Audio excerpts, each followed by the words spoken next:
হযরত আবু হুরায়রা বললেন, আমি রাস্তার এক কিনারায় বসে আছি, আর ওই রাস্তা দিয়ে হেঁটে হেঁটে আসছেন কে? হযরত আবু বকর সিদ্দিক রাদিয়াল্লাহু তাআলা আনহু। হযরত আবু হুরায়রা বলছেন, হে আল্লাহর নবীর সাহাবী আবু বকর, কোরআনের এই আয়াতটা আমাকে একটু বলে দাও। হযরত আবু বকর কোরআনের আয়াতটা বলে দিলেন আর চলে গেলেন। হযরত আবু হুরায়রা ভাবছেন, তাই তো মনে হয় আবু বকর আমার কথাটা বুঝতে পারেনি, ওই জন্য চলে গেল।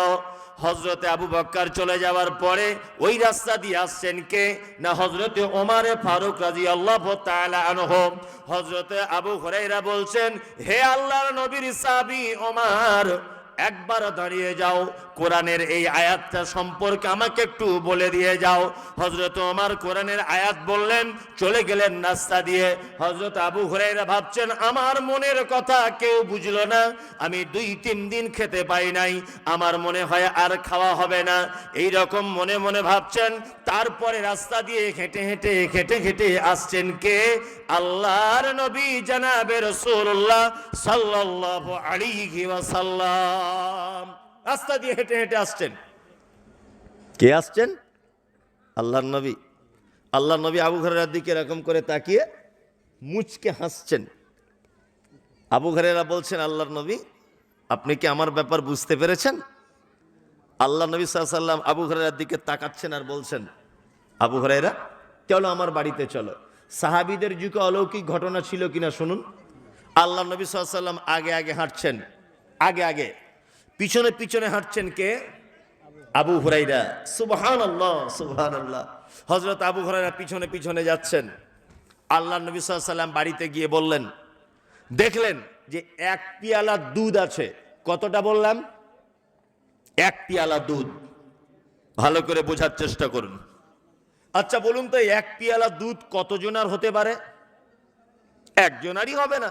যে লোকটা 3 দিন ক্ষুধা আছে, 1 পেয়ালা দুধ কি তার কিছু হবে? কিছুই হবে না। এই দুধটা দেখে আল্লাহর নবী বলছেন, আবু হুরায়রা, আরে আসহাবে সুফফাতে যতজন আছে সাহাবী, বাকি সবাইকে ডেকে আনো। আবু হুরায়রার মন তো খুব খারাপ। 1 পেয়ালা দুধ, আবার আল্লাহর নবী এতজন সাহাবীকে ডাকতে বলছেন। সাহাবীদের সংখ্যা ছিল প্রায় 500-র কাছাকাছি। কত? 500।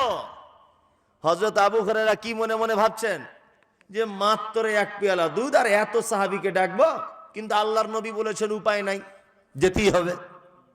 হযরত আবু হুরায়রা সবাইকে ডেকে আনলেন। আল্লাহর নবী দুধের পেয়ালাটা আবু হুরায়রার হাতে দিলেন। আবু হুরায়রার হাতে দিলেন দুধের পেয়ালা। দেওয়ার পরে বলছেন, আবু হুরায়রা, সবাইকে তুমি পান করাও। আবু হুরায়রার মন তো আরো খারাপ, যে যদি আমাকে প্রথম বলতো তবু মনের মতো খেয়ে নিতাম, কিন্তু আল্লাহর নবী বলছে সবাইকে দাও, তারপরে আমাকে। একদম সহিহ হাদিস। হযরত আবু হুরায়রা একজনকে পান করালেন, 2 জনকে পান করালেন। এইভাবে দুধ পান করাতে করাতে প্রায় 500 জনের কাছাকাছি সাহাবী পেট পরিপূর্ণ করে দুধ পান করলেন। বিশ্ব নবীর সাহাবী হযরতে আবু হুরায়রা দুধের পেয়ালাটা হাতে রয়েছেন। আল্লাহর নবী বলছেন, আবু হুরায়রা, পেয়ালাটা একবার আমার হাতে দাও। আল্লাহর নবী নিজে হাতে নিলেন, বরকতের দোয়া বলে ফুঁক দিয়ে দিলেন। আবু হুরায়রাকে বললেন, এবার তুমি পান করো। হযরত আবু হুরায়রা বললেন, একবার পান করলাম, পেট ভরে গেল। আল্লাহর নবী বলছেন, আবার পান করো। হযরত আবু হুরায়রা বলছেন, আবার পান করলাম। আল্লাহর নবী তৃতীয়বারে বলছেন, আবার পান করো। হযরত আবু হুরায়রা বলছেন, আল্লাহি, আল্লাহর কসম করে বলছি নবী গো, আমার পেটে আর সরিষার দানা পরিমাণ ঢোকার জায়গা নাই, আমার পেট পরিপূর্ণ হয়ে গেছে। হযরত আবু হুরায়রা বলছেন, আমি পেয়ালার দিকে তাকিয়ে দেখলাম 1 পেয়ালা দুধ যেমনকার তেমনই আছে। 500 সাহাবীর পেট ভরে গেল। আল্লাহর নবীর সাহাবী আমি আবু হুরায়রা, আমার পেট ভরে গেল। আল্লাহর নবীও তিনি পান করলেন, সবার পেট ভরে গেল। কিন্তু পেয়ালার দিকে তাকিয়ে দেখলাম যেমনকার দুধ তেমনই রয়েছে। আচ্ছা, অলৌকিক ঘটনা হাদিসে নাই? এটা বললাম একটা অলৌকিক ঘটনা নাই? আমি বলছি, অলৌকিক ঘটনা বললে যদি আল্লাহর ওলি হওয়া যায়, তাহলে পৃথিবীর সবথেকে বড় আল্লাহর ওলি মুহাম্মদ সাল্লাল্লাহু আলাইহি ওয়াসাল্লাম। সাহাবীগণ এই দেখুন একটা এইখান থেকে শিক্ষা দিই, আল্লাহর নবী ছিলেন তখন নেতা, নেতা ছিলেন না? তা নেতার বাড়িতে এক পেয়ালা দুধ, তা আল্লাহর নবী তো বলতে পারতেন আবু হুরাইরা, ও আবু হুরাইরা, দুধ আমি কিছু পান করি আর তুমি পান করে নাও, নিয়ে শেষ। এটা বলতে পারতেন কি পারতেন না? তিনি কি বললেন, আরো যত সাহাবীরা আছে আসহাবে সুফফাতে সবাইকে ডেকে আনো।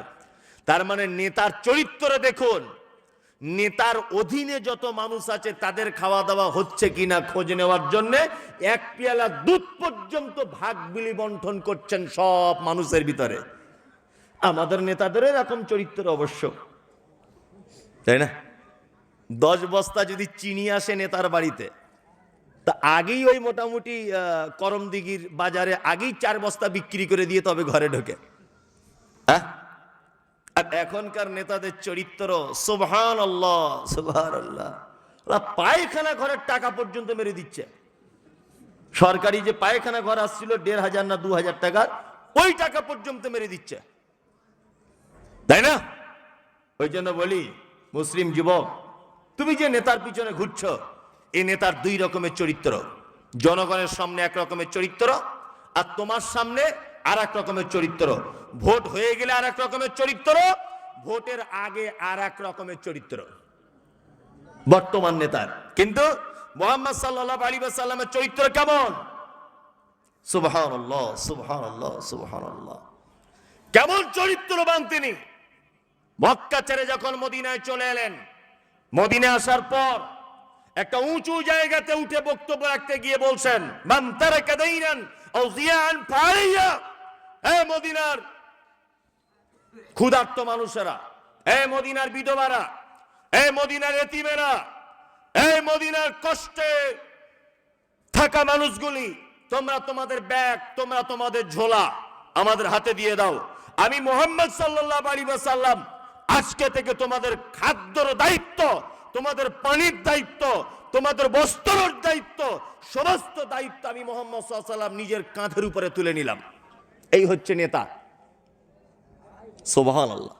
এক পেয়ালা দুধ সবাই মিলে কি ভাগ করে খাচ্ছেন। অলৌকিক ঘটনা নাই?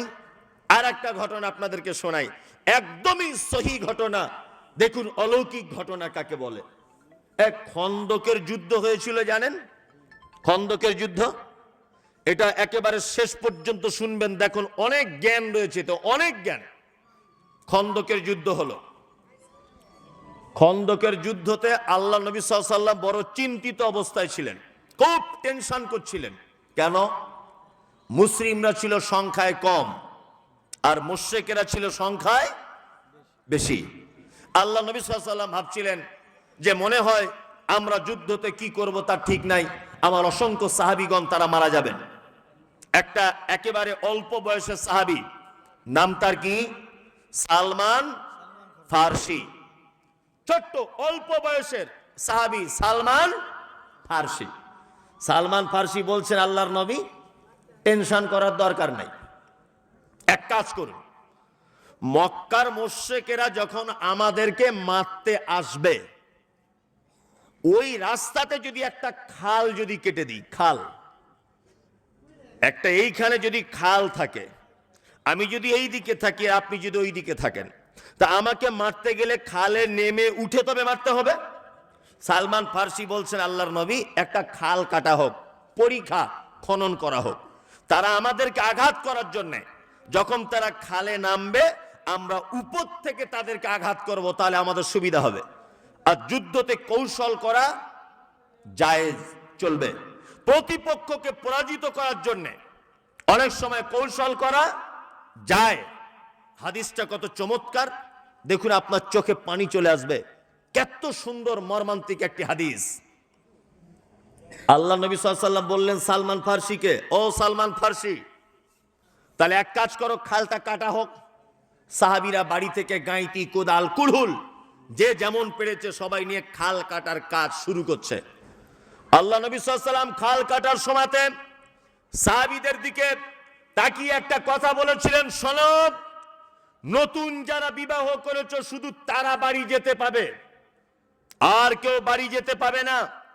খাল যতদিন না কাটা শেষ হবে আর কেউ বাড়ি যেতে পাবে না, শুধু যারা নতুন বিয়ে করেছো তারা বাড়ি যেতে পাবে। ভালো করে বুঝবেন, খাল কাটার কাজ চলছে, কাজ চলছে, কাজ চলছে, সাহাবীদের পেটে খাবার নাই। একজন সাহাবী গাঁইতি চালিয়েছেন, গাঁইতির তলাতে একটা পাথর বিশাল বড়, সমস্ত সাহাবীরা মিলে ধুমধাম করে মারছেন, পাথর ভাঙতে পারছেন না। একজন সাহাবী তখন বলছেন, আমাদের দলে তো আল্লাহর নবীও কাজ করছেন, তা আল্লাহর নবীকে একবার ডাকলে হয় না, যদি পাথরটা ভাঙা যেত। সুবহানাল্লাহ। আল্লাহর নবী সাল্লাল্লাহু আলাইহি ওয়াসাল্লাম তিনি এলেন, এসে একটা হাতুড়ি বা গাঁইতি নিয়ে এই রকম ভাবে ধরে আঘাত করলেন। হযরতে জাবের বলছেন, আমরা 1000 সাহাবী পাথরটাতে আঘাত করেছি, প্রায় 1000, ধুমধাম করে মেরেছি, পাথর ভাঙা যায়নি। আল্লাহর নবী যখনই কোন রকম করে মারলেন, আমি নিজের চোখে দেখলাম একেবারে ধুলোর মতো পাথর উড়ে চলে গেল। হযরতে জাবের বলছেন, এই জায়গাটা আপনার চোখে পানি চলে আসবে ঈমান যদি থাকে। হযরতে জাবের বলছেন, আল্লাহর নবী যখন এইভাবে তুলেছেন হাত দুটো, আমি আল্লাহর নবীর পেটের দিকে তাকিয়ে দেখেছি আল্লাহর নবীর পেটে পাথর বাঁধা আছে। হযরতে জাবের আল্লাহর নবীকে বলছেন, আল্লাহর নবী আপনার পেটে পাথর কেন? আল্লাহর নবী বলছেন, জাবের তোমাদের যেমন খিদে লাগে তার থেকে বেশি খিদে আমারও লাগে, তোমরা যেমন কষ্ট পাচ্ছ আমিও তেমন পাচ্ছি। আমার খিদাটা একটু বেশি লেগেছে বলে পেটে দুটো বড় বড় পাথর রেখে দিয়েছি, যাতে পেটে একটু ভারী অনুভব করতে পারি যে পেটে কিছু আছে। সুবহানাল্লাহ। হযরতে জাবের চোখ দিয়ে ঠপঠপ করে পানি পড়ছে। হযরতে জাবের বলছেন, আল্লাহর নবী আপনি আমাকে বাড়ি যাওয়ার অনুমতি দেন, আমি বাড়ি যাব, আমি বাড়ি যাব, আল্লাহর নবী আপনি আমাকে অনুমতি দেন। আল্লাহর নবী সাল্লাল্লাহু আলাইহি ওয়াসাল্লাম অনুমতি দিলেন হযরতে জাবেরকে, তুমি বাড়ি যাও। হযরতে জাবের বাড়ি গেলেন, দরজায় গিয়ে, কে বাড়িতে আছো? হ্যাঁ আমি জাবের বলছি। আচ্ছা আচ্ছা আচ্ছা, ওর স্ত্রী বলছে, কি হলো বলুন। হযরতে জাবের কাঁদতে কাঁদতে বলছেন, বিবি আমি যে দৃশ্য দেখে এসেছি এই দৃশ্য আগে কোনোদিন আমি দেখিনি। আল্লাহর নবীর পেটে পাথর বাঁধা অবস্থায় থেকে এসেছি, বাড়িতে কি কোনো খাবার আছে তাড়াতাড়ি করে বলো। হযরতে জাবেরের স্ত্রী বলছেন, বাড়িতে একটা ছোট্ট বকরির বাচ্চা আছে, আর 2-3টা বাচ্চা ছেলের মতো জবের আটা আছে, ভুট্টার আটা আছে, ইচ্ছা করলে আমি রুটি পাকাই, আর তুমি তাড়াতাড়ি করে ছাগল বকরিটা জবাই করে দাও। একটা বকরির বাচ্চার কতটা গোস্ত হতে পারে? 5 কিলো, 10 কিলো হতে পারে। হযরতে জাবের বলছেন, আমি তাড়াতাড়ি করে বকরিটা জবাই করে গোস্ত রেডি করে দিলাম। আমার স্ত্রী রুটি পাকাতে লাগলো। আমার স্ত্রী বলছে, আল্লাহর নবীকে একা একা ডাকবেন না, পাশে আসে 2-4 জন সাহাবীকে ডেকে আনবেন। আল্লাহর নবীকে বলবেন যে আমি আল্লাহর নবীকে আমাদের বাড়িতে দাওয়াত দিয়েছি। সুবহানাল্লাহ। হযরতে জাবের গেলেন, আল্লাহর নবীকে ডেকে বলছেন, আল্লাহর নবী আপনি 2-1 জন সাহাবীকে নিয়ে আমাদের বাড়িতে চলুন, আমার স্ত্রী আপনাকে দাওয়াত দিয়েছে, 2-1 জনকে সঙ্গে নিয়ে আমার সাথে চলুন, অল্প কিছু খাবারের ব্যবস্থা আমার স্ত্রী আপনার জন্য করেছে। একদম সহিহ হাদিস বন্ধু। এই কথাটা যখন আল্লাহর নবী শুনলেন, আল্লাহর নবী হাসতে হাসতে বললেন, হে খন্দকের খাল কাটা লোকেরা, হে খন্দকের পরিখা খননকারী সাহাবীরা, সবাই চলো জাবেরের বাড়িতে দাওয়াত আছে। কতজন লোক ছিল? 3000। কত? 1000। কত? 1000 সাহাবী, 1000। হযরতে জাবের তো এই এলান করা শুনে থরথর করে কাঁপছে। আচ্ছা, একটা বকরির গোস্ত 4-5 কিলো হবে, আর 2-3টে বাচ্চা ছেলে খাবার মতো রুটি, 1000 সাহাবীকে আল্লাহর নবী দাওয়াত দিলেন। হযরতে জাবের বাড়ি এসেছেন। হযরতে জাবের কি বাড়ি এসেছেন। বাড়িতে আসার পরে মন খুব খারাপ। জাবেরের স্ত্রী জাবেরকে জিজ্ঞাসা করে বলছেন, আপনার মন খারাপ কেন? জাবের তখন বলছেন, আমি আল্লাহর নবীকে দাওয়াত করেছি, আর আল্লাহর নবী 1000 সাহাবী যতজন ছিলেন সবাইকে দাওয়াত করে দিয়েছে। হযরতে জাবের যখন বাড়ি আসছেন, আল্লাহর নবী জাবেরকে একটা কথা বললেন, জাবের শোনো, ও জাবের, বাড়ি যাচ্ছ যাও, তোমার স্ত্রীকে বলবে গোস্তের হাঁড়ি যেন চুলা থেকে না নামায়। 2, তোমার স্ত্রীকে বলবে রুটি করে যেখানে রাখবে ওই পাত্রটা যেন আগলা না করে দেয়, খুলে না দেয়। আমি যাচ্ছি 1000 সাহাবীকে নিয়ে। জাবেরের স্ত্রী এই কথা শোনার পরে জাবেরকে সান্ত্বনা দিতে গিয়ে বলছেন, হে আমার স্বামী, আপনি এত কেন টেনশন করছেন? আপনি বলুন তো, আপনি দাওয়াত দিয়েছেন কাকে? জাবের বলছেন, আমি দাওয়াত দিয়েছি আল্লাহর নবীকে। আর সাহাবীদের দাওয়াত দিয়েছে কে? বলছে আল্লাহর নবী। জাবের স্ত্রী তখন বলছে, আপনি আল্লাহর নবীর টেনশন করুন, আর আল্লাহর নবী টেনশন করুক, 1000 সাহাবীকে কি করে খাওয়াবেন? সুবহানাল্লাহ। কেমন বুদ্ধিমতী স্ত্রী, বুঝতে পারছেন তো? ওই জন্য বিয়ে করার আগেও একটু ভালো মন্দ দেখে করবেন, তার ভিতরে ধর্মীয় জ্ঞান আছে কিনা। চামড়া পরিষ্কার, বাড়িতে এসে রাতে ঘুম হয় না, বলছে ওর থেকে সুন্দরী আর জগতে নাই। কি বলছি বুঝতে পারছেন না? চামড়া পরিষ্কার, বাড়ি এসে মাথা তার কাজ করছে না যে ওর থেকে ভালো বউ মনে হয় দিনাজপুরে নাই। চামড়া পরিষ্কার হলেই ভালো হয়? হ্যাঁ, কখনোই নয়। মাঝখানে একটা কাজী নজরুলের কবিতা মনে পড়ে গেল, দেখিতে পলাশ ফুল অতি মনোহর, গন্ধ বিনে সবে তারে করে অনাদর, যে ফুলের সৌরভ নেই কিসের সে ফুল, কদাচ তাহার মনে মজে না বুলবুল। কাজী নজরুল বলছে পলাশ ফুল দেখতে খুব সুন্দর, কিন্তু পলাশ ফুল বাজারে বিক্রি হয় না, কারণ তার কোনো গুণ নেই, এই কারণে বিক্রি হয় না।